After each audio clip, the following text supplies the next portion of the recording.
Shah Rukh Khan himself displays a very, what do I say, contradictory role.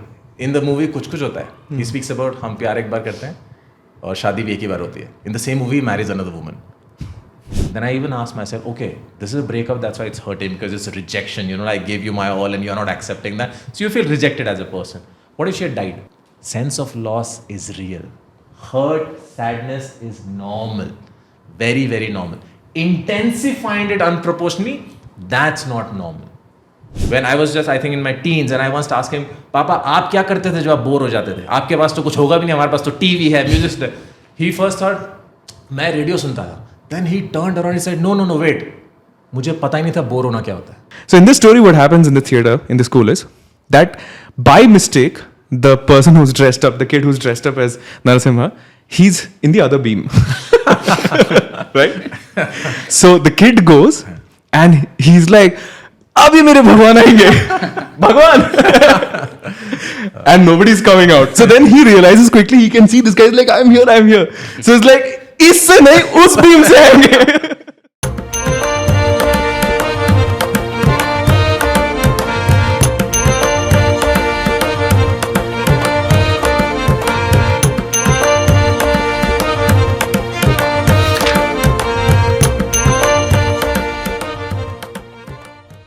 Today I went to the barber shop right before the podcast. So what you're seeing is like 2 hours. 2 hours? That's it.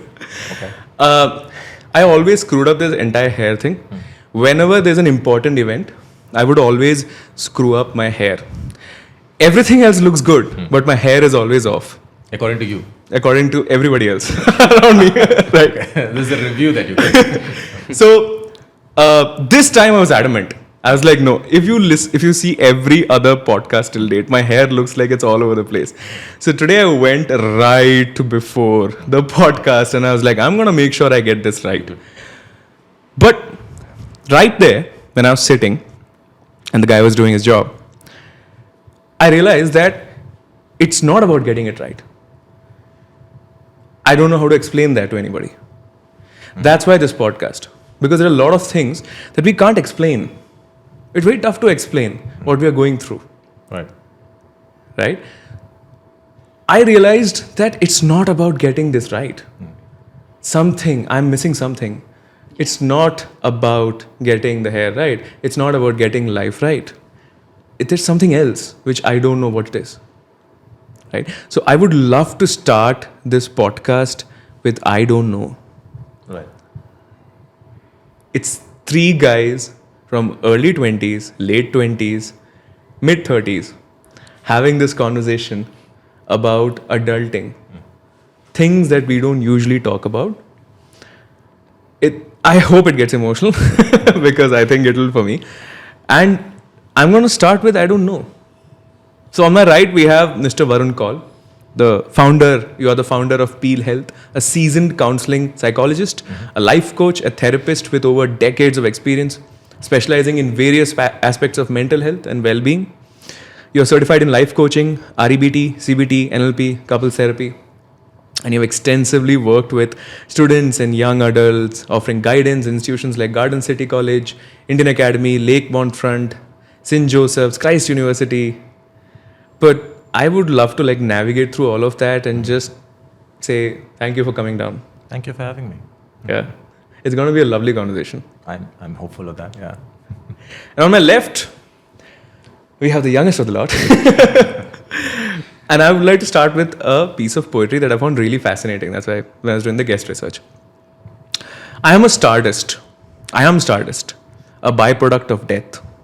Yet I am life in your every breath. You are me and I am you, a sadness of enigmatic hues. I'm a vagabond. I'm bound by no decrees. For I have traveled billions of miles. I have seen 1,000 seas and perhaps 1,000,000 Niles. I am stardust. I am everywhere, yet I drift. For I belong nowhere. I drift in this vast cosmic spaceland, a dark and lonely wasteland. That's your poetry. Yeah. I'm so glad you liked it. So, you're more than just a poet. You are a beautiful poet, but more than that, you're a wanderer, a seeker of stories is what I understood by going through your profiles.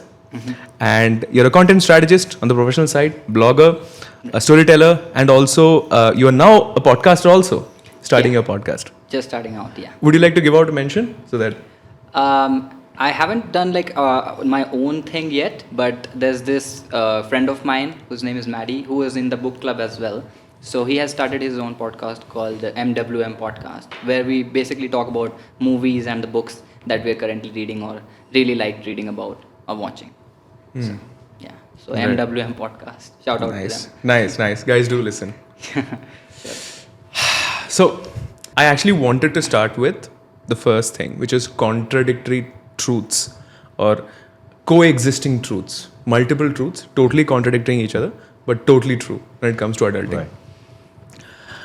There are 3 point of views that I could find online. So, I wanted to start with you guys, which is the viewers, the listeners, who are watching this because you want to have some sort of idea on what the hell is happening in my life right now.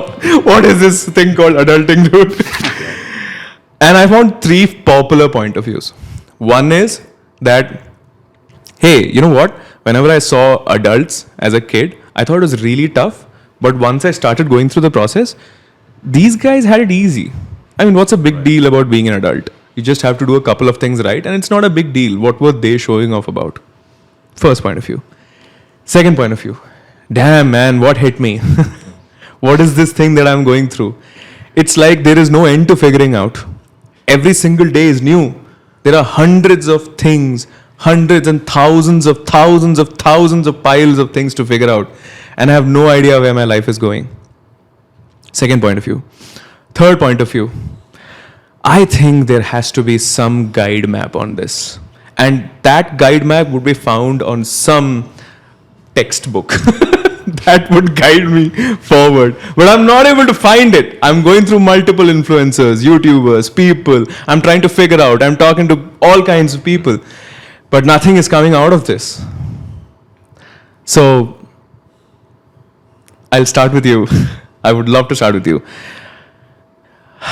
What is the journey of going from a boy to a man? And you're 39 right now? Yeah. And guys, by the way, according to psychology, 18 to 40 is the adulting phase. So you're there. Almost there.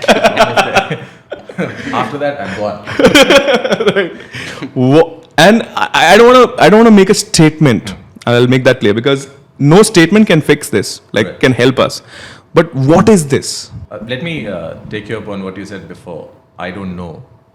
And I think that's a very, very important phrase. That it's okay to not know.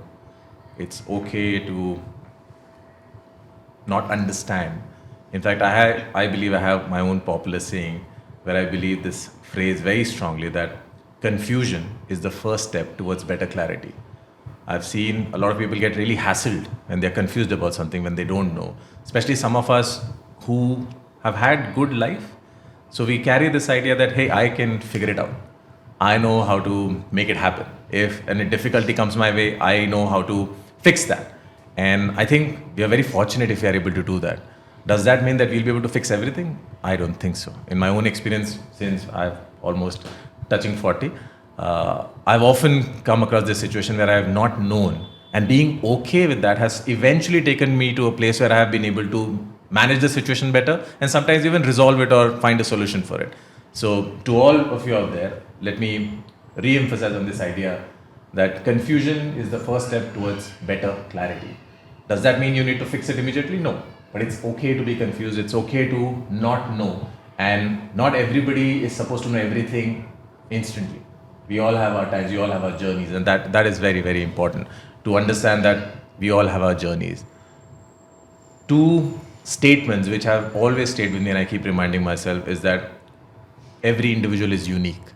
When we say that, I think we sometimes forget that a human being who is supposed to be a complex being, and if it's even unique, so imagine the complexities out there. So when I expect someone else to understand me, although holding a reality of this idea that I'm a unique person, is it even possible that person to understand me? Fully never. Yeah. Exactly. It is not even possible. So to even expect that is not the smartest thing to do. But doesn't that go a little dark actually?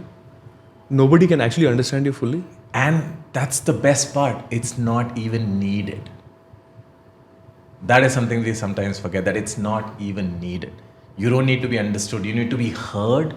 You need to be seen. You need to be validated. So something that happens a lot in my session. So there are possibilities that I'm hearing someone out and I'm not understanding them fully. Maybe a little bit, not fully. But I'm making them feel heard.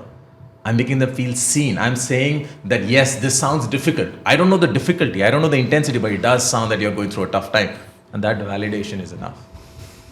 So for us to even expect that I need to be understood fully, I know it's a very popular idea. Even I come from that place. I would love that somebody understand me. In fact, I would also love that somebody understand my silence.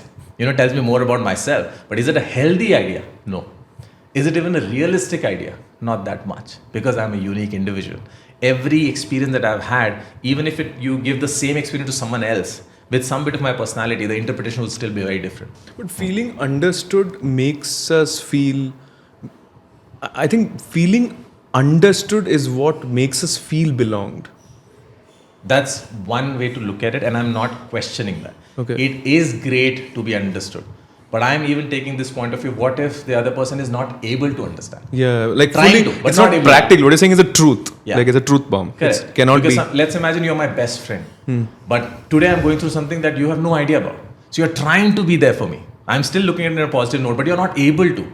And if I rely on this, that unless you fully understand me, I will not be able to feel better, I will not be able to manage this, then it becomes really hard for me. Yeah. But if I'm able to value that at least you're hearing me, that's good enough for me.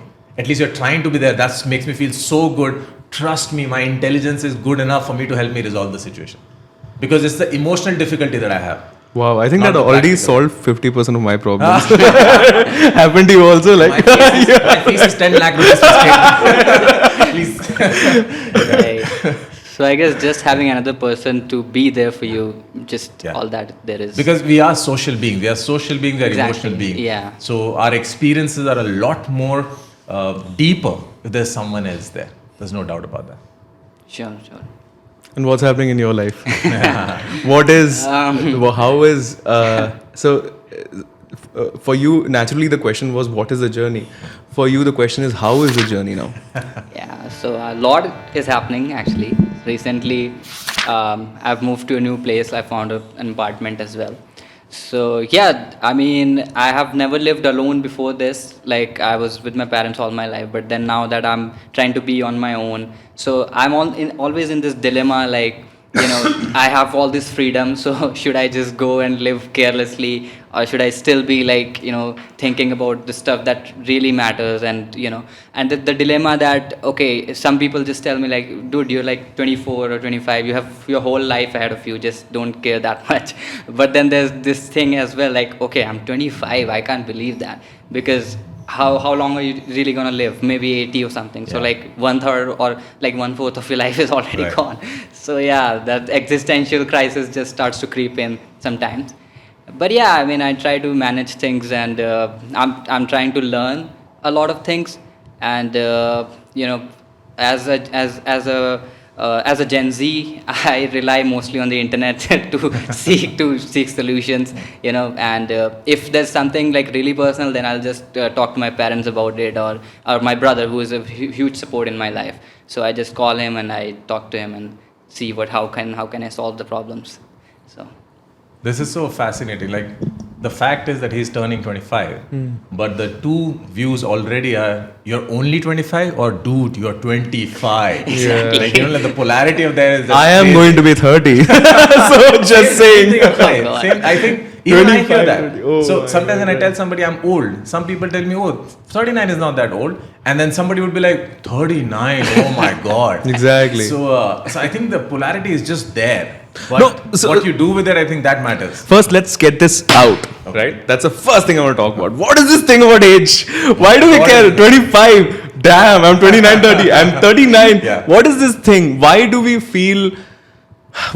see, I don't know.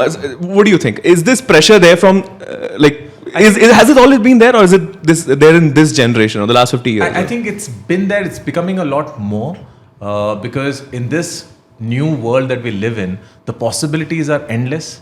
That's why the time has become really short. There is a chance of becoming a millionaire overnight now.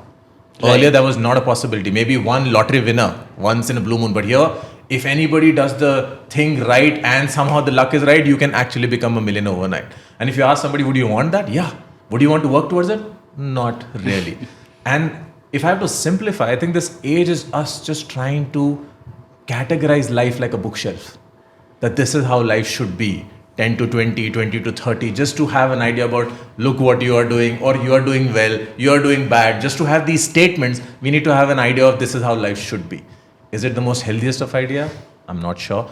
But is it something that's very natural and common? Yeah, because how else do you function in a civilized society? So that's the pressure that comes from the ideal, you're saying. Yeah. It comes from the civilization element of it. Like you're in school. Imagine if you right now say, I want to do class 3 again.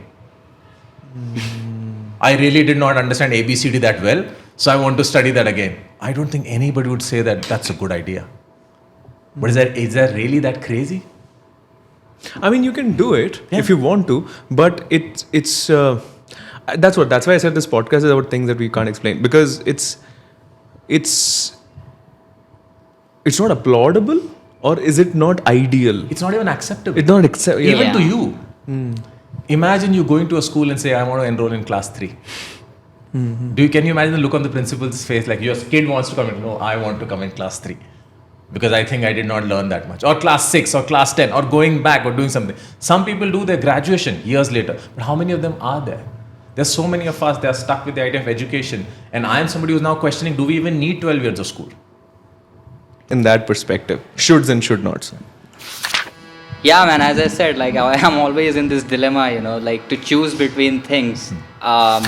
So I'm at that point in my life, like I have some more responsibilities. I got a job. So those are your shoulds. Things that ideal a 25-year-old should be doing. The shoulds. Yeah, I mean, that's what, like the societal pressure, right? If I'm supposed to have a job, or I don't know, just work on my own and have a nice physique, I guess. So so all that stuff, which I try very hard to be consistent in.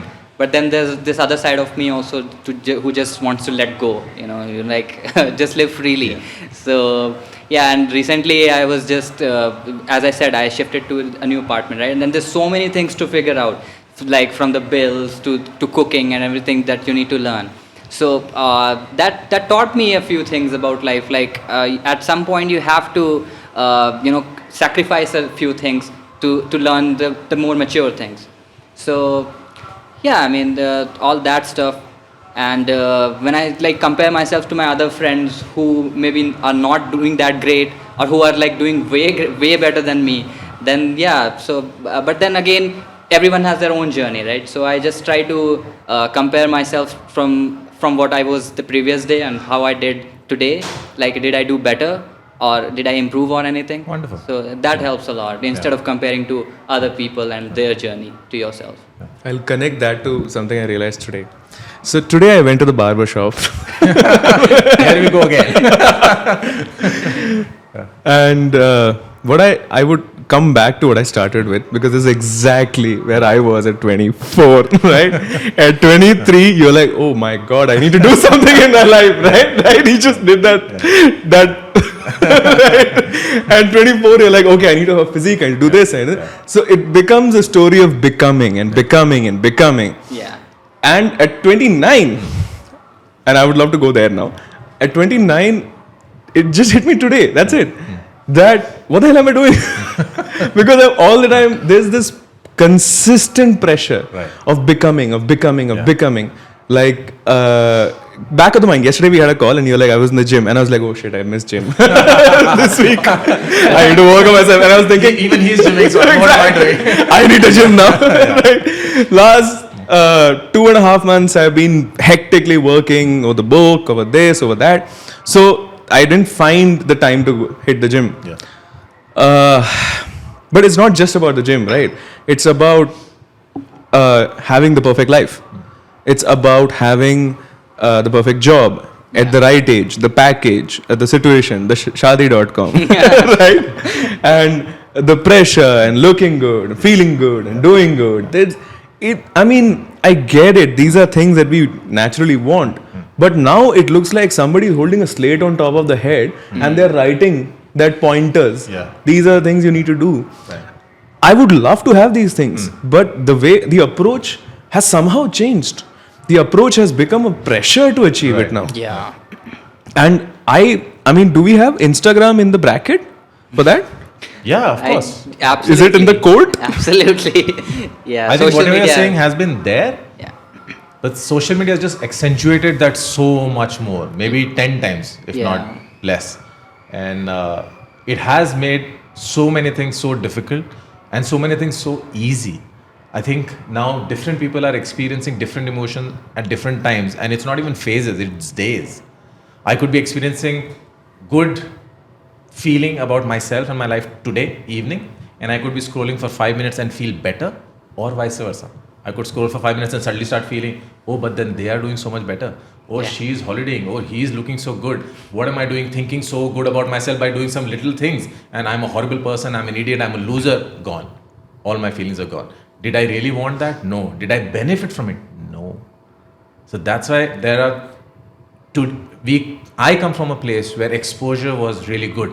The more information you gathered, the more smarter you were, the better decisions you could take. Now we are in a phase that exposure needs to be controlled, needs to be limited. There's a concept called digital detox. So many people, including corporates, they get trainings on how to do digital detox, otherwise their mind will go berserk.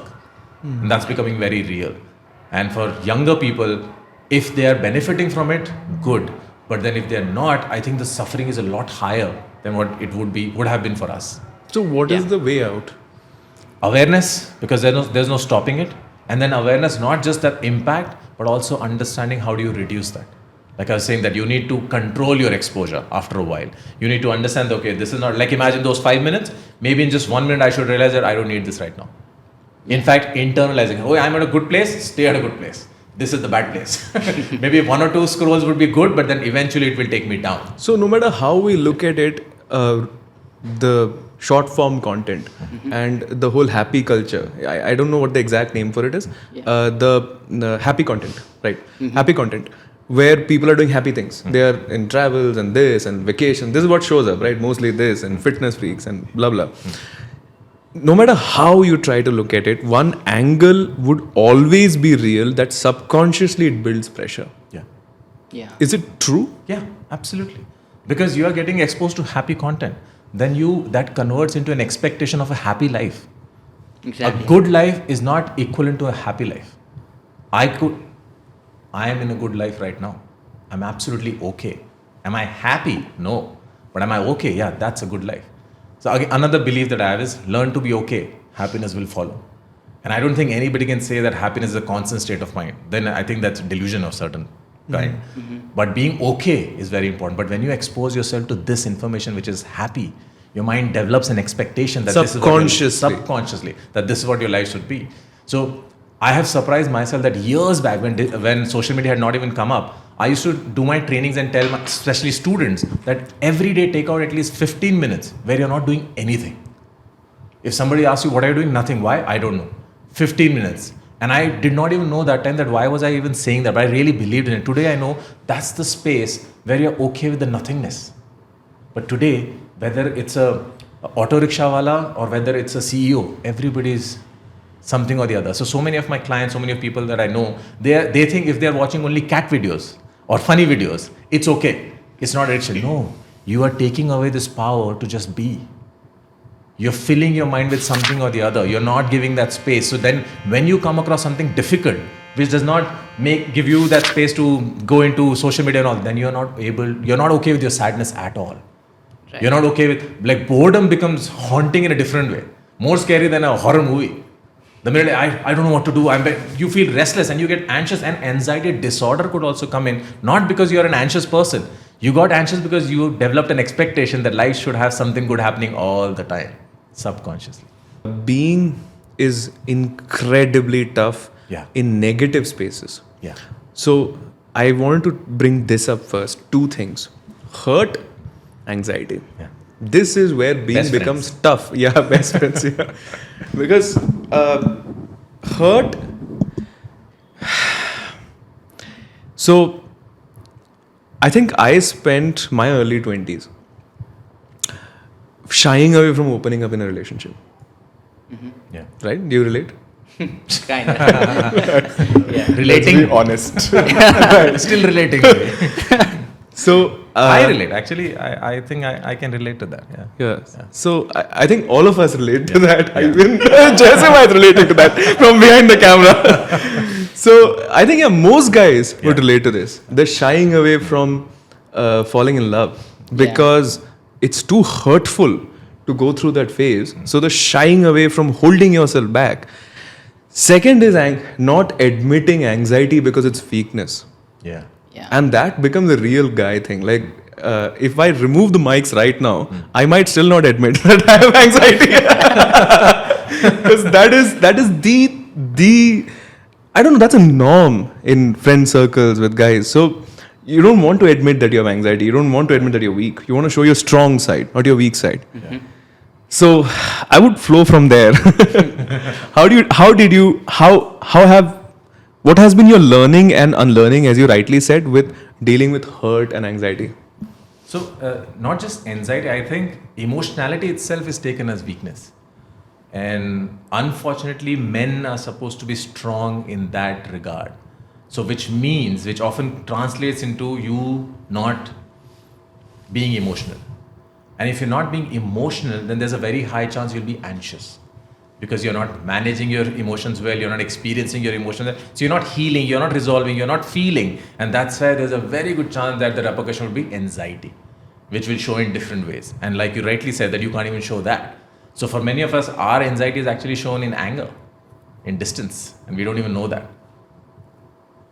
It's something that we all men need to think about. That why do we get angry so fast? Why do we feel like being aggressive so fast?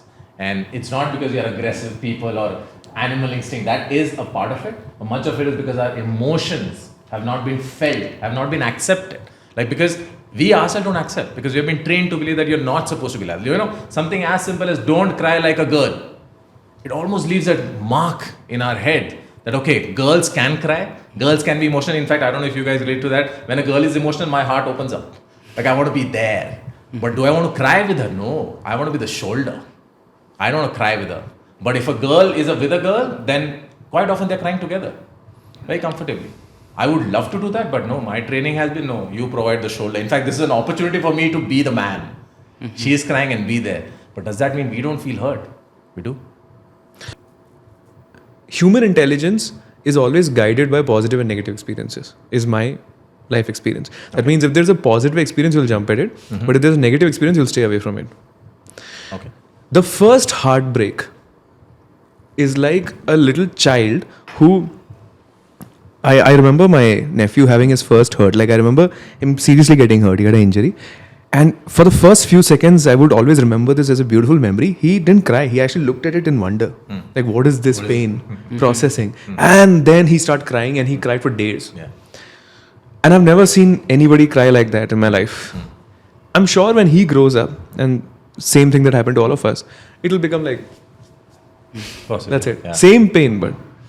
So, first heartbreak is never seen. Like we are too much in love because we don't see the pain of the heartbreak.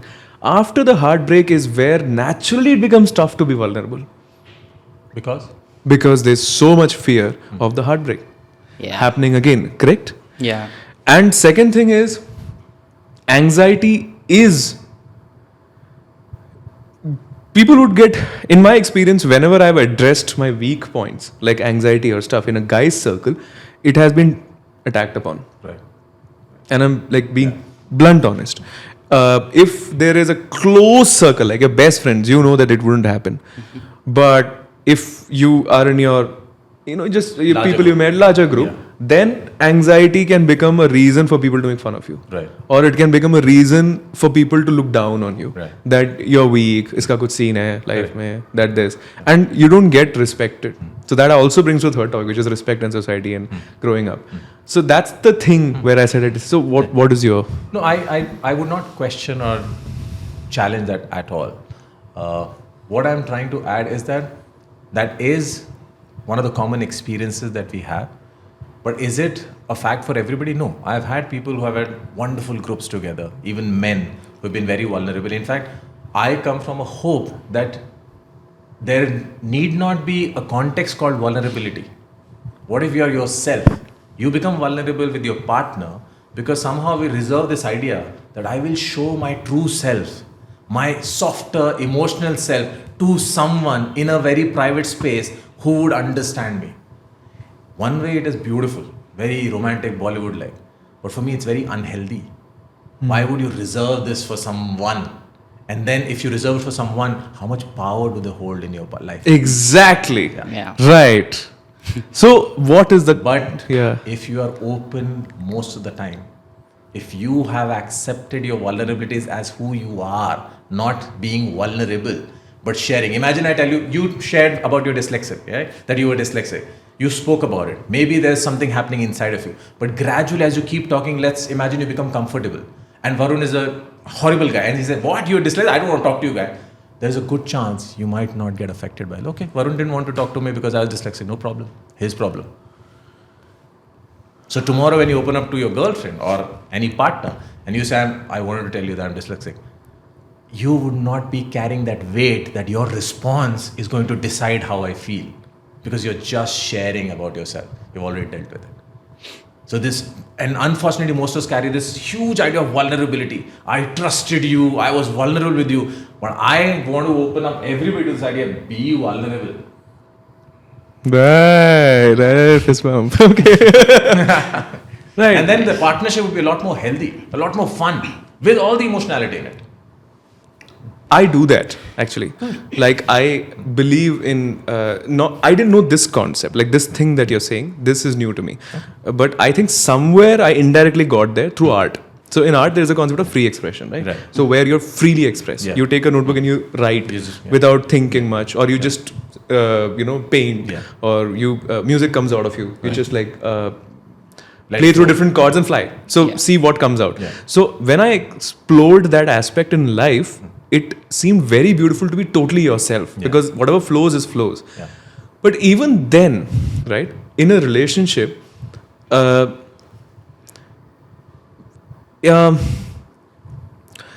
are things that I just cannot share outside. Then it becomes because it circles back to the same point I was saying. Yeah. Like there are many things I cannot share on this camera, like really deep secrets. That only comes out in front of the partner. That's why that person becomes so special. But do you know why? Why? My guess would be, it's not because, again, this is facts. It's not because that's how it's supposed to be. It's because you have not consciously thought about it, and it's reserved, and all the books and romantic novels and the movies that we've seen, they fantasize this idea. That's how it's supposed to be. We all want to have a special relationship, right? It confirms our belief systems. Your partner needs to be special to you. Right. How do you make her special? So partner doesn't have to be special? No. What? That's new? Partner is really special. But you are also special. He is also special. He is also special. Everybody is special. She's also very special. Yeah, like the other It person need not shouldn't. be she's 99, you are 0.01, and then you make 0.1% of my life. Right. But easier said than done. But what I'm trying to tell you is that this feeling is not as factual as it becomes for us. There's a lot of story that we carry. And many of us, after the heartbreak, if we are really resolving the heartbreak, we get there. We understand that I gave it a lot of power. I remember telling my first ex that you're the only person in the world that can hurt me. I've heard that before from myself. Yeah. And I felt so proud. It's basically saying that. Yeah. I have It's created totally the love every story I guy want. who's listening to this writer is nodding right now in front of the camera. I was like, I have done it. You know, I am the Shah Rukh Khan in my life. But is that, what baffles me today is that Shah Rukh Khan himself displays a very, contradictory role. In the movie Kuch Kuch Hota Hai, he speaks about हम प्यार एक बार करते हैं और शादी भी एक ही बार होती है. In the same movie, he marries another woman.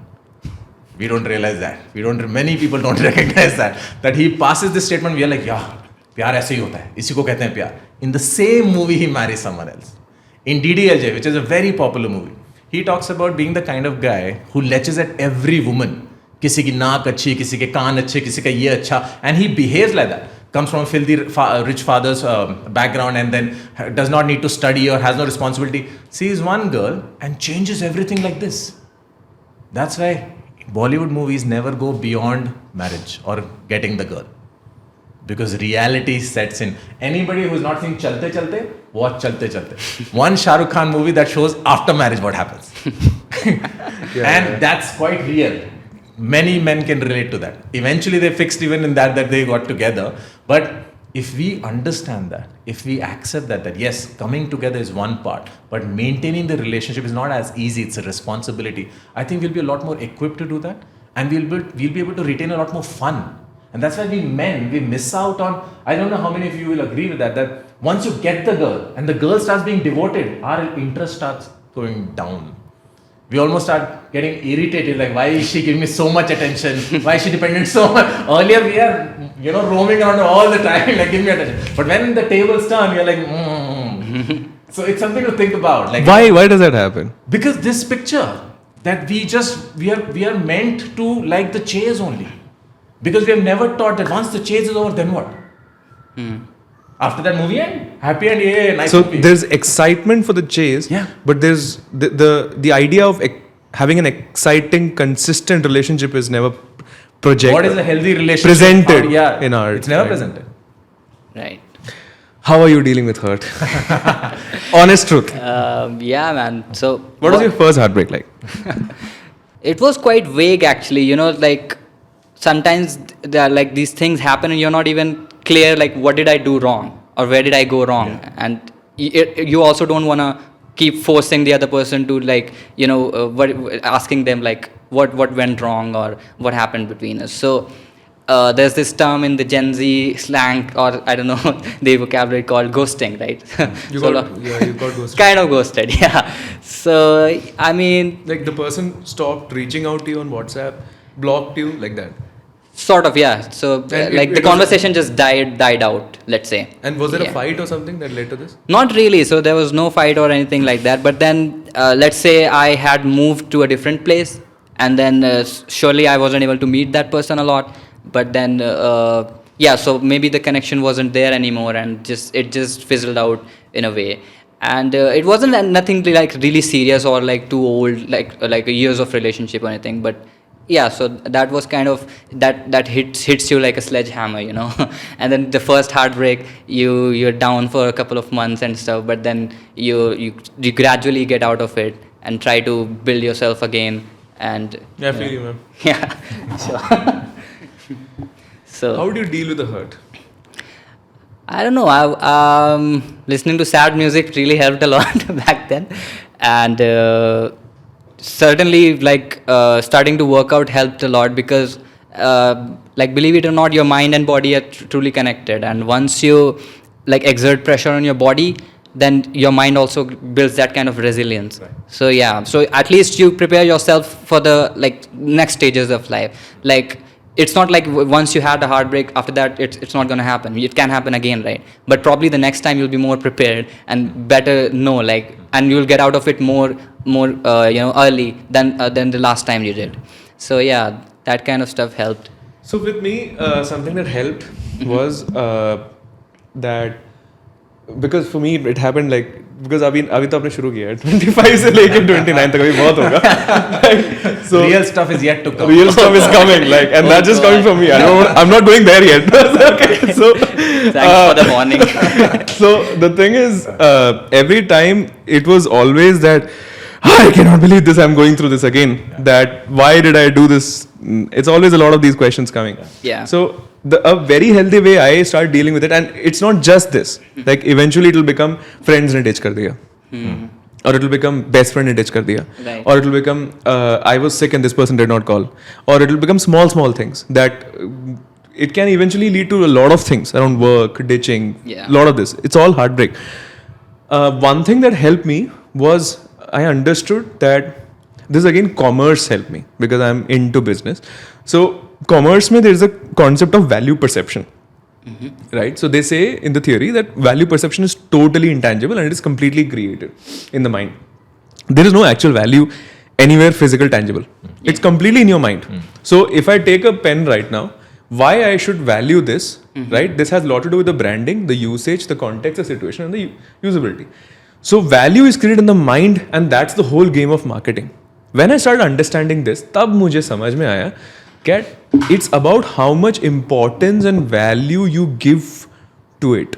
Yeah. If you're going through heartbreak and you blow it out of proportions, that, oh, I'm going through heartbreak because nahi ho raha, starting mein you'll go through it. But if you don't blow it out of proportions, if you let it be just another experience in life, then you have a healthy way of looking at it.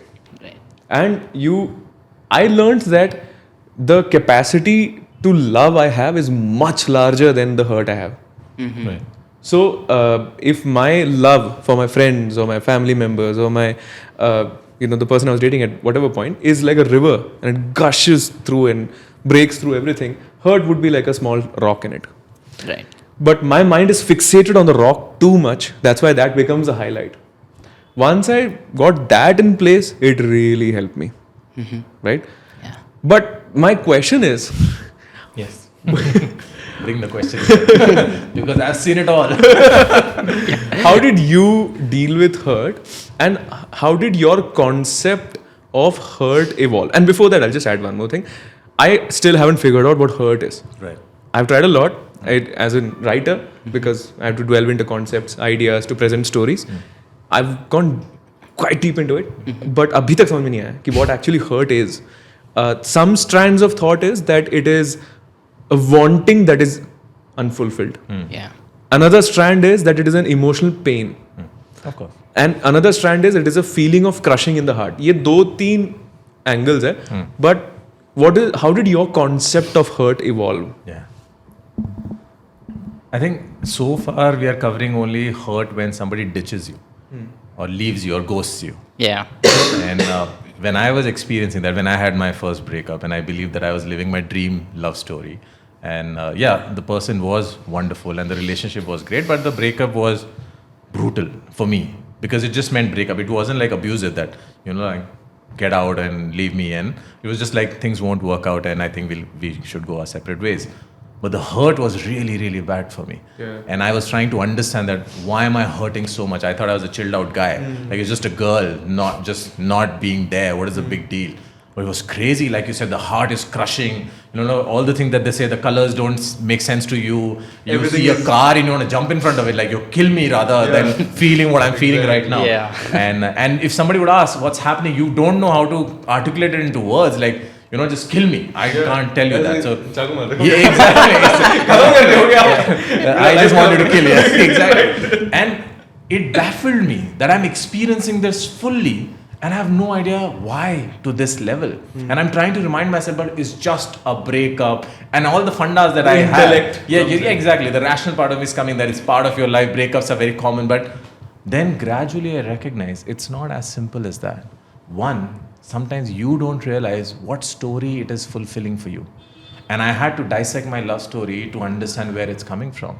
From my childhood days, I created an idea that I would have a woman who, when I'm with her, everybody would be looking at us or looking at her.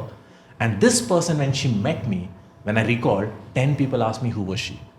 I have roamed around with a lot of people, women, but this person, when I was roaming around with her, 10 people, including females, asked me who was she. So the first step opened. I didn't realize that. Then gradually, and I wanted my love story to be like a fight, not very simple. So I'm a Hindu, she's a Muslim. Yeah. Okay, fight element started. And then I wanted to have the chase. So all the 3 criteria that she had for a guy was something I didn't match. Her guy should not be fair. I'm fair. Her guy should be at least 6 feet tall. I'm not 6 feet, I'm 2 inches short. And he should not be a Kashmiri. I'm a Kashmiri. Yeah. So 3 criteria she had, only 3, and I didn't match any. So this was the best challenge for me in my subconscious mind. And when I turned her, or when I inspired her to try this relationship with me, for me, I was becoming the hero that I always thought I am supposed to be. By just this one person coming into my life, I didn't realize that. So when she broke up with me, she took away the hero feeling. I didn't know that. And that's where I was hurting so much. My life view that I am going to be a successful person or a good person, or my life is successful because this person is with me. And she also didn't know that I valued her so much. I also didn't know why I valued. What I did is not something everybody can do, or even everybody should do. But I'm saying this because even emotions have reasons. But more often than not, we don't go that deeper into understanding ourselves. Yeah. Where do you come from? So you're not able to understand why you're feeling a certain way.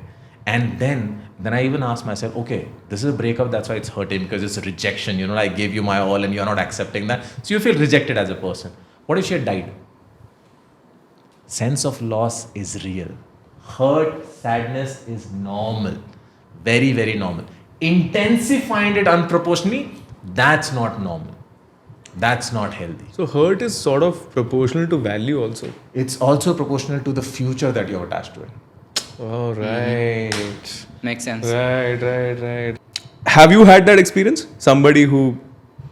I would say I haven't been in that situation where I've deeply fallen in love with somebody. So, sure, I've dated few people, but it just didn't go to that point where you are like, okay, I know that I'm in love with this person, because it takes time, right? And it takes time, and you have to spend a lot of time with that person to truly know the person, and then you decide. So yeah, as I said, right now the culture, whatever it is, like the dating culture, it's just the way it is. Like, it won't last for too long. What is it like right now? Like, from your perspective, Yeah. from a Gen Z perspective, what is it like right now? What do you see? What is the culture like? As I said, it's not like everybody is just seeking for that sort of instant gratification kind of thing, and they don't want to put in much effort as well. So, and everything now that it's online, it's just like a right swipe away or a left swipe. So yeah, it's just like people want to have fun, and then they just go out with other people, and then they don't even think about it afterwards. It's like, okay, you had a good time, but then if the connection is really not there, like the other person won't even like care about. Yeah. So yeah, it has become very kind of like a lenient thing. Dating has lost its meaning a lot today. Like you rightly said, I think they want someone else to put in effort, but they won't put effort. Exactly. Yeah. And the other person also wants the same thing. Correct. So yeah, ends up confusing. In the whole run, right, of life, do we feel like we've left out our parents somewhere? It's an honest feeling. I know I also have it. That's Yeah. I think like that. Yeah. Certainly. And especially like when you move out, right? Then you kind of realize like, okay, our parents also had to do this thing at some point of their life. And you also realize that they are just human beings as well, who were just trying to be the best they could like do for us. And once you realize that, then you have so much more respect for them.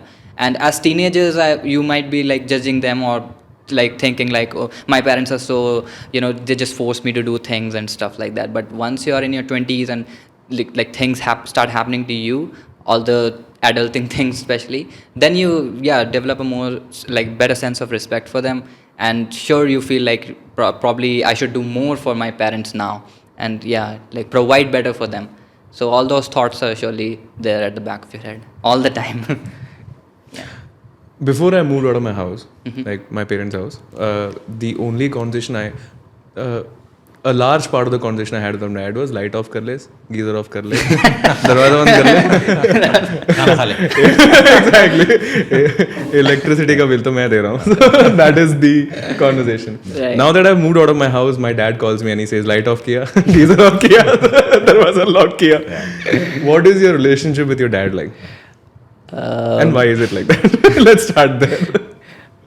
I would say it's not like very lenient, like transparent, like I just can't seem to open up very well with my parents for some reason. Like from childhood, it has been, as you said, like this kind of like superficial kind of talk only. And ऐसा क्यों होता है? I mean, there's something I've also noticed. Every guy's story, Why Yeah. is it like that? Like, what is your... I don't know. I guess it's the Indian kind of mindset. Maybe perhaps they're not that aware of things. Like, so I'll just give you an example. So I was in Kota for 3 years, and that was like my dark. One cell tutorial. Huh? One cell tutorial. No, I was in resonance. Yeah, for the JEE preparation. So I was there, and that was like the darkest period of my life. Like I guess I hit rock bottom. I don't know. It felt like that for me. So when I came back, I tried to have a conversation with. I was like, who else do I talk about it except my parents, right? So I did try to have a conversation, but I just didn't find that kind of help that I was seeking from them. So perhaps, as I said, maybe for the lack of better awareness, or like in their terms, they probably called depression like something like tension or anything. Yeah. So yeah, depression is not even a kind of like a word in their dictionary if you see from the older perspective. So yeah, so yeah, I mean it gets hard to open up. I can open up with my mother. So yeah, I can just get emotional also, and I can cry also in front of her. But in front of my dad, I just don't feel like it for some reason. You feel like he's not emotionally receptive when you're speaking? I kind of do. Yeah. And that's my case also. Like, I don't think my dad is very emotionally receptive when I speak. I've had, in fact, so much so that, because I know you're listening to this, my dad, right? So much so that I've actually tried hard. I've tried strategies, for God's sake, from ChatGPT.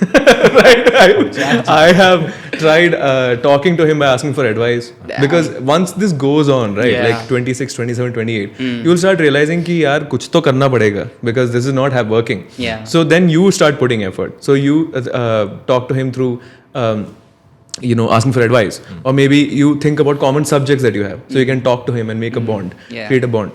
But nothing has worked, because it's always all right, chalo, main ja raha hu. And part of the reason of that could be maybe they also didn't receive that kind of help from their parents as well, right? Like our parents' generation, they were like what to say, their parents were just expecting them to get a job as well and getting married and stuff. So probably that carries on as well. So yeah, that's what, like, educating yourself better on that thing.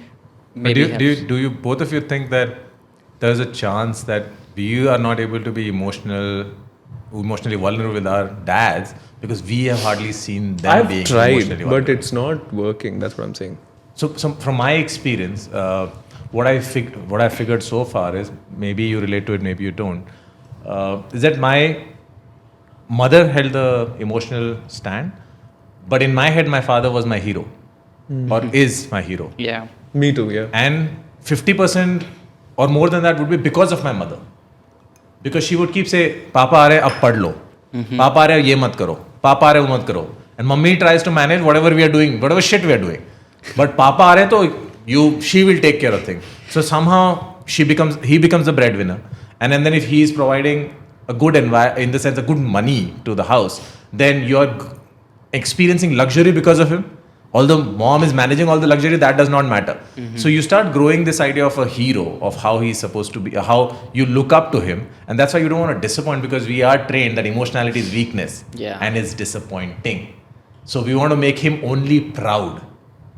And we don't realize that that's our conversation also becomes that unless we have something nice to ask. Like, even I have to strategize my question, or is it a smart question? That even if he answers, he'll think, oh, that's a good question. But he wouldn't say that. He's not telling me good question. He's just saying, okay, this is the answer. Like, I'm saying, okay, get lost. You got your answer, now get lost. But I am trying to make him proud. And that's why I'm not able to be vulnerable. So what I tried with my father, since I've been there, done that. But did you have those moments where you felt pressure around him that you need to be? Yeah, a lot. In fact, when I started my therapy journey, when I finished my MSc in counseling psychology, we had a conversation where I thought I was finally becoming a man, like taking responsibility for myself. And that was the point my father told me that I don't believe you're my son. Like, I can't really believe that you are my son, because I left a job. Our family income had gone down. I had no money, but I left a job because it was not as passionate for me as it should have been. So I thought I am taking responsibility for my life. I told him, and he thrashed me. Like, you're an idiot. I am an HR professional and you left a job midway without even taking salary. We don't even have money. What kind of decisions are you taking? I think you just don't want to work. I have spoiled your life because you're just pampered and you don't want to take stress. And the conversation went to the point that he was explaining that stress is normal part of life. We protected you too much. We gave you too much, this and that. And I was actually trying to not get emotional, but trying to genuinely grow as a person. So I was hearing him, and then I asked him, is it so important to take stress? And he's like, yeah, of course. Stress is normal part of life. Yeah, normal stress, yes. But what if stress comes to a point where it starts breaking you? Yeah. And he suddenly went quiet for a second. And then he asked me, are you capable of breaking? And I said, right now, I don't know. Because I was at a terrace of my cousin, actually looking down, having this conversation with him. My mind wanted to hurt him so badly for saying all this, that I'm trying to be a man and you're again putting me down. In fact, this is the worst time that you can tell me that you are again loser, right? So I'll just jump off, end this, and then you will probably regret that you lost me. But then I reminded myself, he's coming from his own place of care and love, and he's scared that what the hell am I doing in my life? Yeah. And I went back home crushed, but also empowered. You know, it's like I got broken to be recreated. And I actually asked myself, okay, I know he's coming from a place of care, not the best way to present it, but I'm not able to feel it right now. So let's believe there is no family. You have lost everybody. You're all alone. What will you do now? You can sulk, suffer, or you can figure out what to do. And that's what I started doing. And after that, years later, when things worked out, therapy went on, okay, I believe I got some respect in the family and other places, even in my own head. Then I realized that for us to come to a vulnerable place, you would not believe, Bharat, we had to fight. My impression of my father was of a hero, man of the house. My mother helped me create that. That didn't allow me to question. That didn't allow me to argue. It was after a point, okay, if Papa bol rahe hain, to kar do. Yeah, even I Zyada have that thing. Yeah. I had to actually push myself to fight. Had arguments, discussions which were like heated.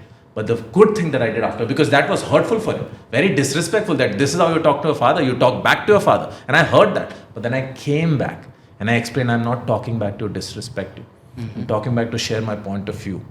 That time I was like 30 plus. So I've done this. I know I could be wrong, but I have to take responsibility for my life. And if right now what you're telling me is not helping me, then it's not helpful. And I know you're coming from a good place, but it's not helping me because I am not always the kind of person you think I am. I have my own independent individuality, which also needs to grow, and you need to let that happen. And we had these discussions, and today we have a lot more conversation than before. So it's more than light jala do, light band kar do. It's about being real then. Yeah. It's about unlearning what you have learned when you recognize that it's not helpful, taking a stand for it, but because you are the one who is understanding, coming back and explain also. If I had just maintained that fight and then gone back that he will never understand me, our distance would have grown. But I came back and explained, and gradually I believe he's a rational person, very smart. There was a reason why I looked up to him. He was a hero for a reason. So I know that this person is capable, but he's also a human being. He's also had his, if I'm 40, he's 70. Imagine the suppressed emotions he would be carrying. And he comes from a generation where this was not even asked like, how are you feeling, beta? Yeah. It was told that get lost, beta. Like I remember this beautiful conversation I had with my father when I was just, I think, in my teens, and I once asked him, Papa, आप क्या करते थे जब आप bore हो जाते थे? आपके पास तो कुछ होगा भी नहीं, हमारे पास तो टीवी है, म्यूजिक है. He first thought, मैं रेडियो सुनता था. Then he turned around and said, no, wait. मुझे पता ही नहीं था बोर होना क्या होता है. And that still stays with me. That is so profound for me that he did not, he's like, अगर मेरे पापा बोलते वहाँ जाके बैठ जाओ, तो I would sit there till he says उठ जाओ. And there would be no botheration in the mind. ये मैं क्या कर रहा हूँ, 2 घंटे हो गए यहाँ बैठे हुए, बैठ जाओ. That's why I said that time exposure was important. You would have a comparison. Today exposure limitation, controlling that is very important. Right. So being real breaks the boundary with our dads. Absolutely. Not this, so that this goes in the right sense. Being real about who you are, because your father has had a version of you growing up, has seen that version. So in his mind, you're still that image. And he has certain expectations from Expectations that come from the image. Yeah. So you have to break that and say, through conversation, slowly, okay, right.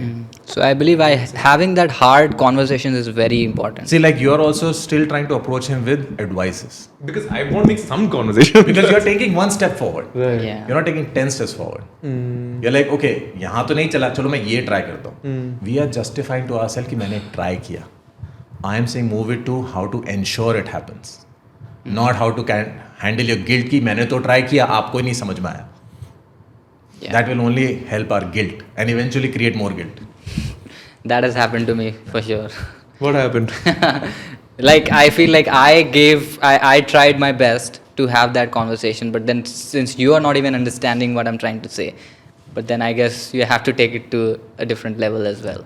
Just come back. Even if you discuss this, that this is what I was trying, you'll be surprised how the parents respond. If you believe that your father is a decent human being and he's tried at some point, trust me, he'll come back with a lot of love. I think the breaking point for us was me and my father, we have cried together. That was very difficult. Like one part was like, I am the kid of the house, I'm not supposed to go. But I was fighting myself, every step taking to him, knowing that we would probably cry. He was crying and I was in the other room. Was very, very difficult. But I was like, this is the right thing. I've never done it in 35 years. And this was also challenging. Are you disrespecting him? Are you, like taking him for granted? Or are you changing his value? I'm like, no, this is high time. I am older. I am an adult. I also need to take responsibility. It can't be keep taking care of me, keep understanding. And I went up to him, just held, kept my hand on his shoulder, and we both cried. Nobody asked anything. And it was great. Really, really great. So there's a story of this little theater which was happening in a school.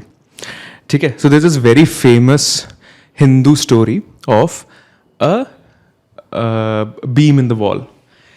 And Prahalad, the bhakt, the devoted, the kid, is saying, Bhagwan aayenge, Bhagwan aayenge. And there is this monster, right? His name was Hiranyakashyap. And he said, Kahan hai tere Bhagwan? Bola tere Bhagwan ko. So Vishnu, who's one of the three gods, he takes the avatar of Narasimha. And he breaks out of the beam and he comes in, aa gaya. So in this story, what happens in the theater, in the school is that by mistake, the person who's dressed up, the kid who's dressed up as Narasimha, he's in the other beam. Right? So the kid goes and he's like, Abhi mere Bhagwan aayenge. Bhagwan. And nobody's coming out. So then he realizes quickly, he can see this guy is like, I'm here. So it's like, isse nahi, us beam se aayenge. He improvises. Yeah. So, when we grow up, the idea of should-bes are guided by what our parents and grandfathers and ancestors learned. The should-bes. Ki beam se Bhagwan aayenge. I'm not taking this in the religious spiritual context. Let me completely, to the viewers and listeners, let me move away from that entire context. I'm coming to adulting. The baseline is the same. That we are told things by society, by parents, by grandfathers, as this is the thing. But when it doesn't happen, you start looking for answers. So, I'm taking another iconic example of probably Heer Ranja. Or when you take Ram Sita. The ideal of a devoted woman and a devoted man. And you see your parents enacting those values and those roles. Right? When male aggression, which I think scientifically is a real thing because the testosterone is higher in males, from biological perspective, the aggression is quite high. I mean, manageably high, but high. Yeah. When male aggression and human sexuality, right? Sexuality enters the door. Suddenly now you're looking for answers. Another story here is that I remember being very, very young, like early 20s, like younger than you right now, and being in a relationship and having an instinct towards somebody else and guilt tripping for days. Yeah. That why is this happening? Am I a bad person? Yeah. So this time I want to start with you. Mm-hmm. What are your experiences in terms of understanding sexuality, understanding relationships, understanding what the gap between what parents say and what is? Sure. Yeah, so like as a teenager, like whatever we learned in school was just very biological. First of all, like the chapters we had, the reproductive system. I mean, okay, that was just to clear the exams. It wasn't even like, okay, we just learned the biological stuff, but what is the emotional stuff there and how does the dynamic works? That we never There's got. no sex ed. Yeah, there's literally no sex ed. Currently there, but yeah. Yeah. So then again, you seek refuge to the internet and you learn some stuff which you probably shouldn't have, or or something that doesn't really reflect the real world, how it works in the real world. I guess it's a case with most of the teenagers in our country. That's how the sex ed is done here. So I mean, yeah. Then after you get into your 20s and once you like get into a relationship, you develop a more profound sense of how the whole dynamic thing works and like how the relationship should work and how you should treat the other person.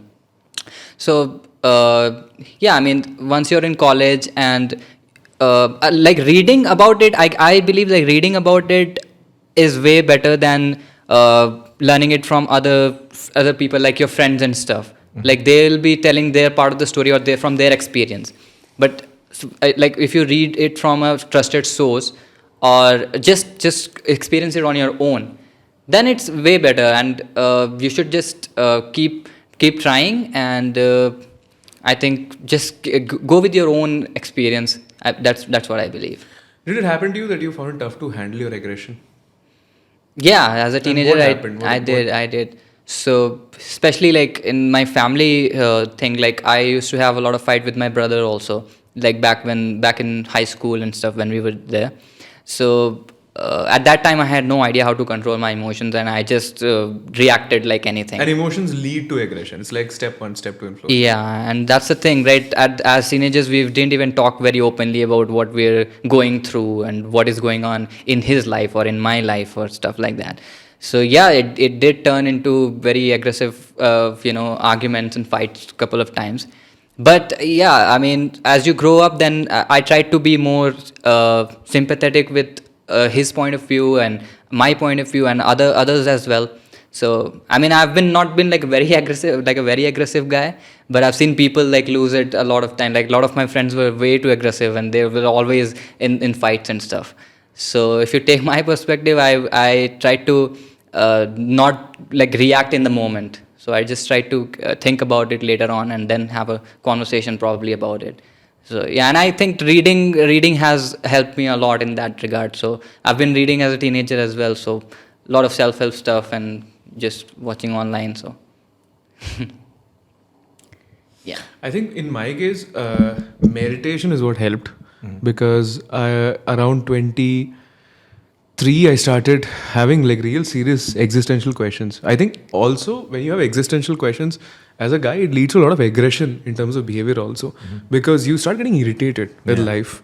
That what is this? Have you had existential questions like those? yeah, all the time. Let's hear them. Yeah, like the whole space thing gets me like really into the existential. Like just last night I was watching this video. It's like a simulation of falling into a black hole. And it's so scary, man. Like, and once you realize like who are we? We are just on a rock floating in space, and we are like a tiny speck of dust within the entire universe. So thinking about all this stuff and just stressing about it actually doesn't even make any sense in terms of the whole universe. So when I start thinking on that level, then I get like, okay, why do we even exist, and what if are there other people like us on other planets and stuff? So that's a cosmic kind of existential crisis. But then the other one, again, coming to the whole age thing, like some people will be like, dude, you're 25, like what have you achieved yet? And once you start comparing yourself to your friends and people who have achieved way more than you, then it just creeps in, and then you're like, okay, I really need to do something right now, or I'll be like I'll account for nothing. So what about sexual instincts? Did you have moments where you felt that, damn, am I monogamous or polygamous? I guess I haven't really thought that deep on that stuff. So yeah, I mean, I do believe like our sexual expressions have been repressed a lot, as probably in the Indian society, and since we're not that open with each other, and that's how the culture is, right? So that's what I haven't really given much thought into it as like polygamous or monogamous. Yeah. Right, because there are some societies which are polygamous, tribal societies. Yeah. But monogamy is something that I believe we've evolved into. Okay. Yeah. But also natural instinct, why it might be a different story altogether. So I'm loving this. Let's go. Let's go to the expert. Let's go. Yeah. And also you are a counselor. You have oh my God, you have so much experience, right? Hundreds of stories. Come on, let's hear it. Hundreds of stories. Yeah, and with those stories, I think the confusion sometimes only increases. You try to create an idea that this is it, you figured it out. And then you get to hear a story which is an exception. And then you wonder, have you really figured it out, or you're just starting the journey? So I think I would like to stay with this idea that in a civilized society, there's a lot of benefit in a monogamous relationship. There's a lot of value in a monogamous relationship. Does it make it our natural fact? No, it doesn't. Does it make it always easy for us to have that? No, it doesn't. And I think it helps to normalize this idea of not necessarily wanting a polygamy association, but the naturalness of getting attracted to others, thinking about others is absolutely fine, but making a choice that this is why I'm in this relationship. That's why I think in today's world, the relationships also cannot just go with the flow. There has to be a conscious choice that this is why I'm with this person. And that's why people need to really talk about what they are offering to each other, what they're getting from each other, even before.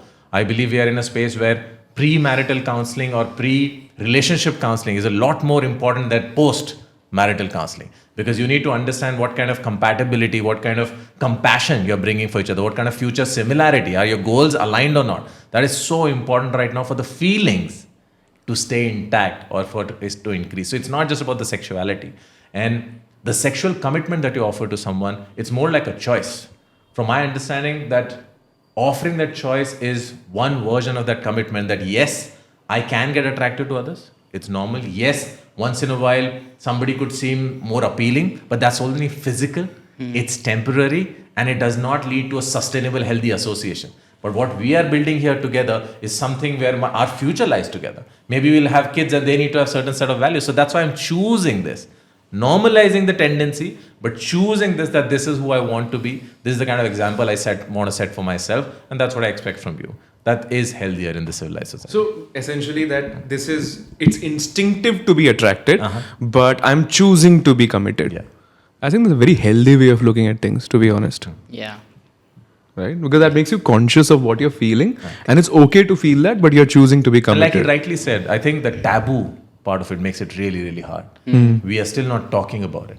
I recently, one of my clients is a doctor from the US, and I was so pleasantly surprised that he's a doctor from India. He studied in the US, and when he had told his mother that he's having these kind of feelings, the mother spoke to him about all these things. Even explained Oedipus complex, which for me was fascinating. And today he lives a very healthy sexual life and ideas. He is aware of the possibilities, but he's choosing the option that he likes, which is healthy for him, very comfortably. But when somebody who has come from a taboo, suppressed view of it, even if he is choosing or she is choosing, there's an idea that you're letting go of something. You're missing out on something. The rebel in us wants to experience that. You know, like how a nice person sometimes wants to be angry. Like he feels so suppressed that I've not chosen to be a nice person. I've been trained to be a nice person. It's not his choice. That's why he carries this hidden wish that one day I'll just explode. Yeah. And the same thing can happen to our sexual desires, sexual views. But if it's accepted, if it's spoken about, it becomes a lot more easier to stand by your choices, understand where it's coming from, and it's just a lot more easier. Let's just get to the point of adulting now. Like the final, not the final, but one of the main points. Dude, I just want to end up with a person I really like and I really think is cool. But why is it not happening? Let's just get it out there. It's blunt. Why is it so tough in 1.3 billion people? Yeah. Why is it that who you like doesn't like you? Or if you like somebody else, it doesn't end up happening? Or you like a person, so there's a person you love, but you find out you're not compatible. There's a person you love, but then you find out something toxic, so you leave. There's a person you don't love, but you're very compatible. There's a person you like, but they don't like you. There's a person you don't like, but they like you. And in this whole mess, circus, nothing ends up happening. I think Jayasimha is enjoying this behind the camera. I think he should sit here. He should sit here, yeah. Right. At least we can capture his reactions. So this is one of those conversations which I think is completely open and intangible and very tough to like point out exactly why this is happening. But I would love to hear our own versions of this. I'll start with you. Sure. So there's this line from this movie Fight Club where the character of Edward Norton says to this girl, like, we met at a very strange point of time in our lives.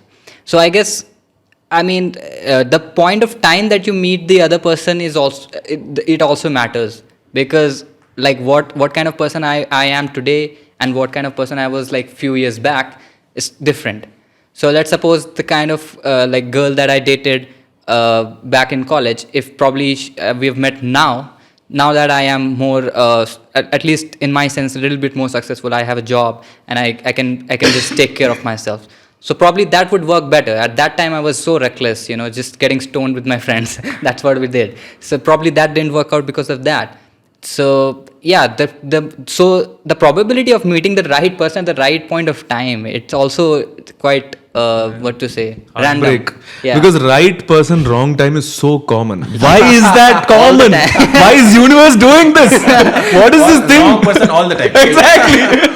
Why is this a thing, dude? Yeah, Why I want to know whoever created, like creator, clearly you're watching this podcast. If there is a creator, I don't know Answer. if there is an answer to this. Why are we created with so much love, but we are destined to meet either wrong people in the right time or right people in the wrong time? Yeah. Or sometimes even probably different factors would be there, like family backgrounds or age or something always comes up. Yeah. So yeah, I'll share my version first of this. Oof, man. So some time ago, I finally went to my dad and I said, matrimony is not a bad idea. Let's suppress our ego and accept it's okay. And my dad was like reading the newspaper. He's like, "Pata tha." He's like, "I knew it." The thing is, but I'm not in that line right now. I'm just saying. The thing is, it's hopeful at 20. You're like, yeah, my life is gonna be beautiful. I'm gonna have a great job. I'm gonna move into a city. I'm gonna meet the right person. I'm gonna get married. Everything's gonna be great. But you end up meeting people where you have toxic relationships, or you have relationships where things are not compatible or things are not working out, and you always find out after the first 6 months. Actually, there's one more thing. In the first 6 months of relationship, दिमाग को क्या हो जाता है? Right. Honeymoon period. Exactly. Your brain is off. You have no idea what's Primal happening. instincts kick in. Exactly. By the 7th month, you're like, oh, wait. ये What's दिखा. happening now? Exactly. So at 29 now, I'm like, probability versus hope. Because probability after 9 years of experience is less. Hope is still alive. Yeah. So You still sad. have faith. It's so sad, but it's true. You don't have evidence for the faith. Okay, what's your take? What's your version of this story? So if I have to simplify it, I think for me, and generalize it at the same time, it's evolution. And why do I use that word? Because growth will not happen with comfort. So if we attract the partner that will be very compatible and beautiful relationship, then why would you grow? You will just start enjoying naturally without being conscious of anything, without recognizing, realizing, and you just go with the flow. And we don't realize this. If people believe in the power of manifestation and all, we mostly manifest from our insecurities if we are not very conscious about our thoughts and desires. Because we manifest from our fears. So we don't realize that from universe we are actually expecting to meet the person we are scared to meet. The person you say, I don't want to meet this person. Because if I tell you right now, don't think about the blue elephant, what is the first thing that you do? So our mind does not understand don't. So, but we are very clear of the person we don't want to end up with. We are not that clear of the person we do want to end up with. Can there ever be clarity in this first job? Because You can keep create changing your, every 6 exactly. months. So you can create your own clarity, but we create a very abstract version of it. We create like, oh, I see her in the clouds. Her hair should be like that. We don't see a specific personality trait, and we don't attach an idea. This is why I like this in someone. We see a person, we see a physical character, and then we try to find the traits that we might like. We don't actually create a compatible partner in our mind. We only create what we don't like. Also, the thing is, I think the mind is too small. I would say this. Yeah. Interesting line. It is, man. Because, see, think about this. AI, no matter how powerful you say it is only a percentage of the brain. Yeah. And the brain is such a small thing compared to the universe. Like the incomprehensible substrata We of use stuff a very out there. small part of our brain. Also, that is also adding to my Brain point. is crazy.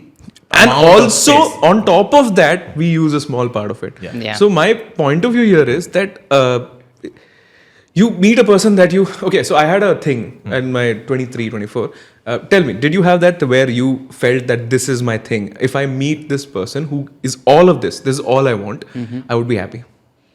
I did, yeah. And did you meet that person? Not really. When I met that person, the next chapter of your story about to happen, it didn't work. Okay. Because what I thought was all I wanted didn't work. What does that mean? What did you want? there were a list of things which I can't mention here.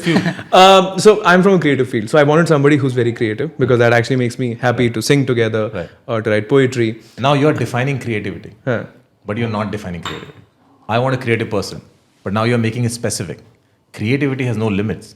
I could be a creative person not into singing at all. Right. So that's fine. But my point is that from this small mind perspective, because, and I'm saying small mind because mind is actually quite small compared to the universe, is what I believe. We all end up creating this version in our mind that this is what I want. And I actually happened to meet somebody exactly the way I wanted. Okay. And it still didn't work out because of other reasons which I later added to my want list. Correct. And I finally threw that list, burnt it, Right. because I stopped believing that I know what I want. But then that's how you learn. Okay, these things are also important. Because for our own life, we can't just take care of one thing. Like imagine if you say, I will only focus on the physical element of my existence. You will suffer emotionally. And it will eventually affect your physical element also. So we have to look at ourselves also holistically, but we can't attend to everything holistically. Like imagine if you're a spiritual person, hypothetically. So maybe you spend some time in your spiritual meditation or maybe Sri Sri Ravi Shankar. But can you do that 24/7? No. Because if you do that, your spirituality only would get affected. You leave your job, you're doing everything, your spirituality only will get affected. Because your mind will not be able to comprehend that because you were not born like that. So we have different elements that we gather as we are growing up and we need to keep attending to them all most of the time. So even as a partner, let's imagine you found the partner for the 10 things that you have listed up. But you forgot the 200,000 things which are also there. Now out of those 200,000, you learn 20 more. Now you get more clarity.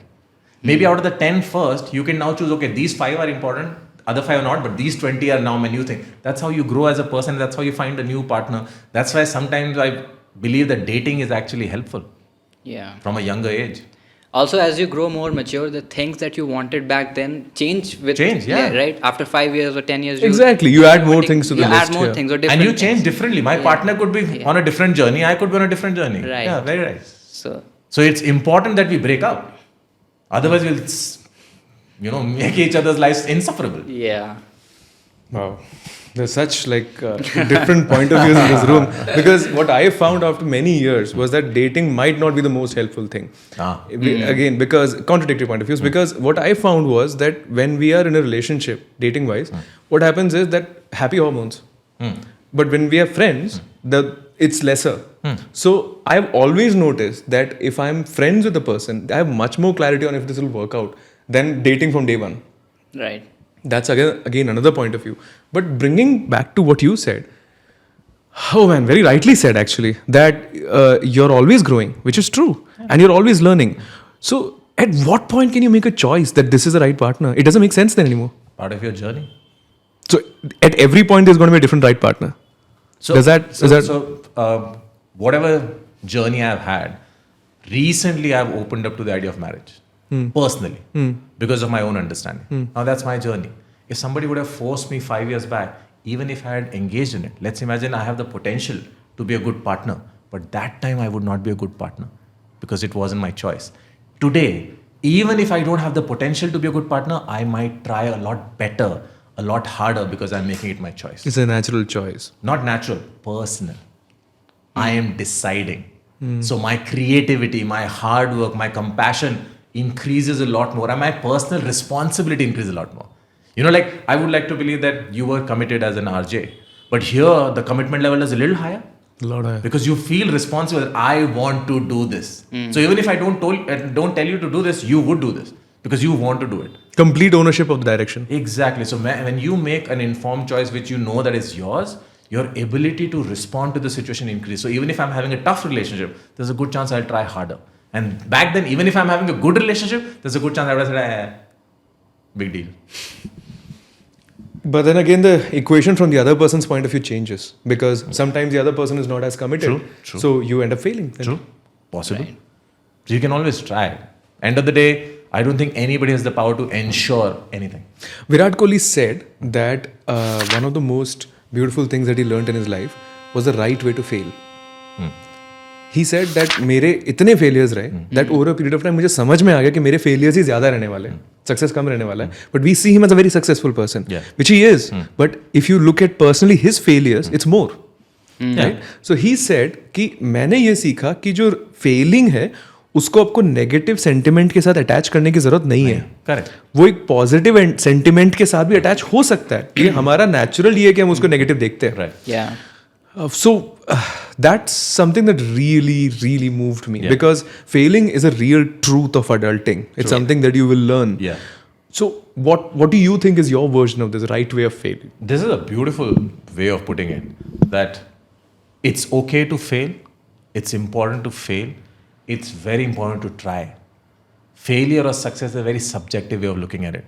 What today feels like a failure could be success for me tomorrow.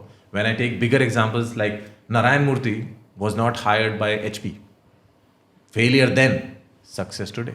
Not Narayan Murthy, Nandan Nilekani. Yeah. So if HP would have hired him, saying you're a very smart guy, do this for us, he would not be part of Infosys. Failure then, but a huge success for him later. So it's so important to accept your failure, but try to contemplate, okay, what am I learning from this? So I would like to believe Virat Kohli also accepted the failure, that it's normal, but learned, because I think he came back stronger every time. Positive sentiment. This is my weak point. I still want to play. Okay, how do you make it a strong point? You work more on it. But someone else could have taken, oh, I want to play cricket, but this is my weak point. No point playing cricket. It's about the sentiment that we feel, no? Yeah. It's about the reliance on the result. Right. You want to see, if I say I want to be an actor because I want to be famous, it's not the best way to look at things. I want to be an actor because I want to act. Maybe I'll become famous also. That's still better. Yeah. Because otherwise, let's imagine I'm Hrithik Roshan, and I've acted in the first movie, I've become famous. Do you think I'll continue to have the motivation to act? No. I won't have the motivation to even work hard. I will expect the world to bow down and for me to be liked for no matter what I do. Yeah. All these people, I'm taking example of actors because they're very popular. Amitabh Bachchan, Shah Rukh Khan, they all had to learn humility to the core to continue to work hard. They work like mad people. I've heard stories about Amitabh Bachchan that the director would request, you have practiced enough, please come sir. He's like, no, 10 more minutes I had to rehearse, because he wanted to do a good job, even at this position, because he learned from his own life. I love the guy, how he came back from being a superstar to actually bringing his own mind to a level that you are just an actor. You will see in many of his interviews, he keeps saying, I'm just an actor. People will say, you are Badshah or something of Bollywood. He'll say, yes, of media ke dhakosle.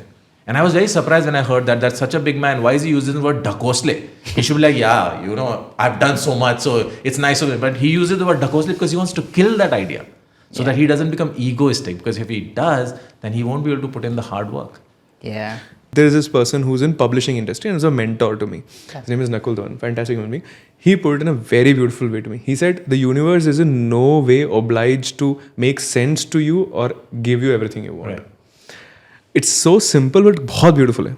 Because वो जो realization है वो आता है कि यार, yeah, universe is not obliged. It's not necessary कि जो भी मुझे चाहिए वो मुझे मिले.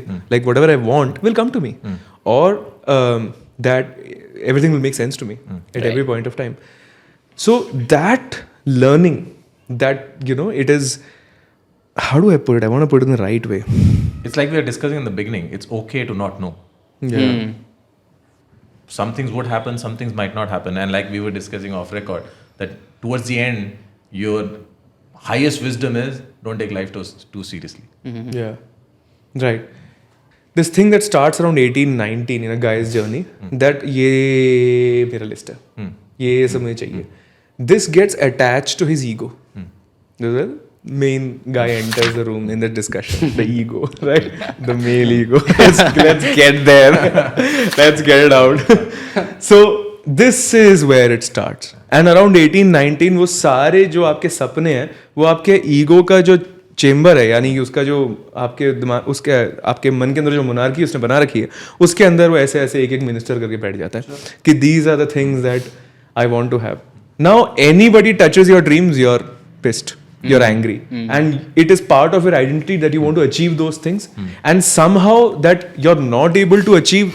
When you're not able to achieve it, or you feel like you're failing, it hurts because it hurts your ego also. Yeah. That you're not able to get what you want to get. But contradictory, this is very complex, but contradictory universe is not obliged to you Yeah. to give you everything you want. So I think the human, since this is boys only, boy to man journey is also ego breaking. ये मैंने देखा है, सबका journey रहता है, right?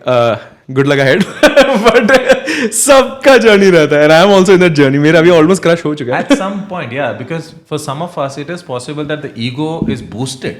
Yeah. I have seen toppers continue to be topper, then they get becoming gold medalist.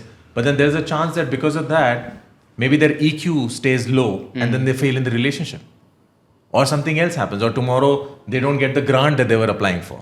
So sooner or later, breaking the ego becomes really, really important, and creating a sense of balance about not carrying a certain idea that you have created for yourself as a requirement, whether from the universe or from yourself. If you're getting it, be grateful. If you're not getting it, work towards something.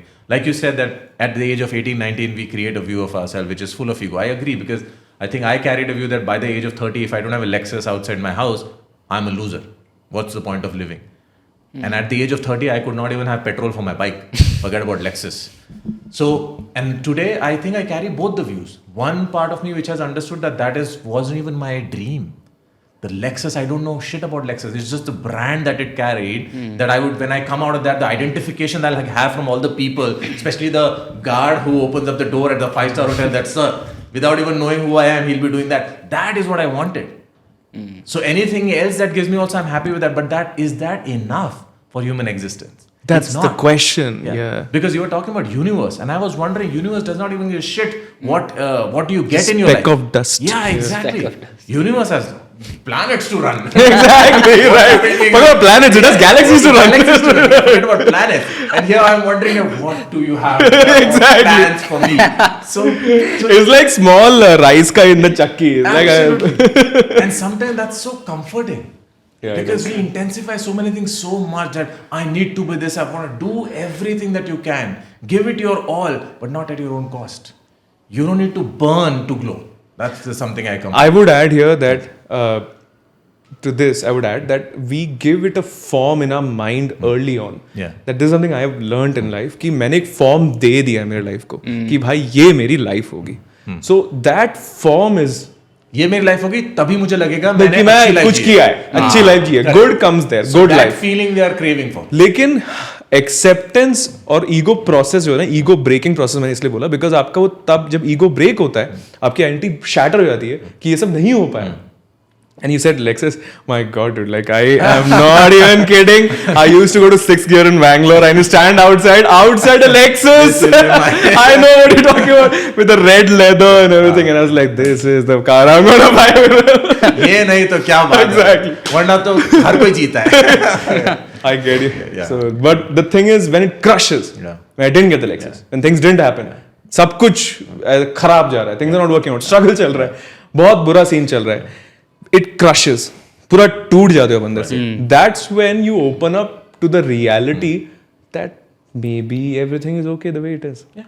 All forms of life, whatever we are going through, whatever we are, it's okay. Yeah. And that's a healthier approach. So many a times I think we feel that we compromise or we act like the grapes are sour, so we are letting go of the grapes. But I think it's just a helpful approach, because in reality, even approaching that Lexus is just a helpful approach. And I also- wanted to feel that And also that adds to valuing what we have also. a lot. And that comes after a certain age that you start valuing everything you have around you, because that's something that maybe somebody else is looking for. Absolutely. It's a Yeah. beautiful life. That's why if we don't value the existence, that's why we need to externalize. Once I get the Lexus, it will be the helicopter. Right. Because I've still not learned to value. Once I get the Lexus, you will be like, hey man, good car, yeah. So beautiful. There's no destination, that's all. There is no destination, right? There's one after another destination. So if you learn to value your existence, Yeah. every destination, every step is like nice. That is so true. When we value something in our head, that's when life becomes sad. But when we value what is, whatever is real, Yeah, life is beautiful. right. Did you have that moment of ego breaking? I don't know, but probably not yet. But yeah. But it's good to have that. Probably. Maybe in the future. Not yet. Yeah. Man, but it's such a good podcast. I love this. It is so beautiful. Adulting boys only. Things that people we don't talk about Yeah. in adulting. Unedited version. Unedited, unfiltered, nanga sach. Brilliant. You should give a TED talk.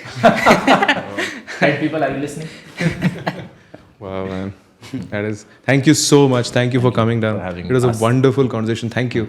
Thanks Thank for you having so me. much. Thank you. Yeah. Thank you. Thank you, Bharat.